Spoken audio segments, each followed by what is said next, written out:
কই গো? হ্যাঁ, এই যে তোমার জন্য আমি খাবার আনছি, চলে আসো, খাবে আসো। বাবা, অন্যদিন খাবার চেয়েছেও টাইমে খাবার পাইনি, আজকে আবার খাবার না চাইতেই টাইমের আগেই চলে আসছে। ব্যাপার স্যাপার কি? আরে না না, কোনো ব্যাপার স্যাপার নয়। তুমি শুধু শুধু তোমার বউকে খারাপ ভাব দিচ্ছ। আমার বউ কিন্তু অতটাও খারাপ নয়। সে আমি জানি তুমি কি রকম, অতটা নয় অনেকটাই। তুমি যে কি বলো না, আমার না খুব লজ্জা লাগছে। তুমি এই ধরনের কথা বলতেছো কেন? তোমার কি মাথা ফাতা খারাপ হয়ে গেছে নাকি? কই কিছু না তো। এই, তোমার ওইসব বাজে কথা বাদ দিয়ে কি খাবার আনছো বলো তো।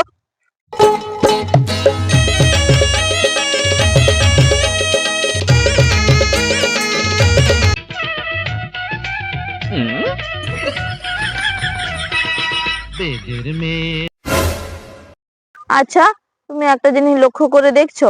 তুমি রোজ সকাল হলে মাঠে আসো, সারা দিন কাজ করে সেই সন্ধ্যাবেলা ঘরে যাও। তোমার কত কষ্ট হয় বলো। তুমি এক কাজ করো না, কয়েকদিনের জন্য কোথাও দিয়ে ঘুরে আসো না, যেখানে সুন্দর সুন্দর পাহাড় আছে, ঝর্ণা আছে, আরো কত সুন্দর সুন্দর দৃশ্য আছে। চলো না আমরা দুজনে। হ্যাঁ, না না, তুমি তুমি যাও না, কয়েকদিনের জন্য কোথাও দিয়ে ঘুরে আসো না। তুমি কিন্তু কথাটা ঠিক বলছো। তাই না?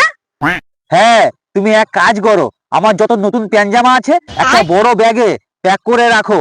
কাল সকাল না হতে হতেই আমি দীঘা বেড়াইতে চলে যাব। আহ, কতদিন পর সমুদ্রের ঢেউ খাবো, কি ভালো লাগবে। তার মানে তুমি কি একা ঘুরতে চলে যাবে নাকি? আরে, তুমি তো বললে এক্ষুনি আমাকে একা চলে যেতে। কোথায় তুমি যাবে না যে? তোমাকে একা চলে যেতে বলছি বলে কি তুমি একা চলে যাবে নাকি?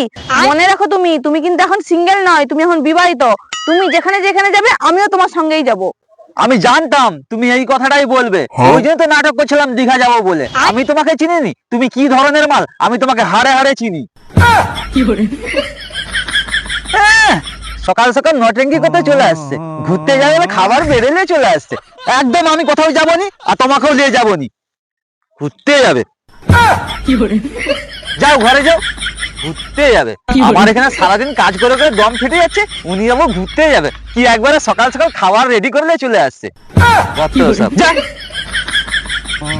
আমি কিছু জানিনি, আমাকে ঘুরতে নিয়ে যেতে হবে। আমি এত কষ্ট করে খাবার দাবার বেড়ে আনছিলি।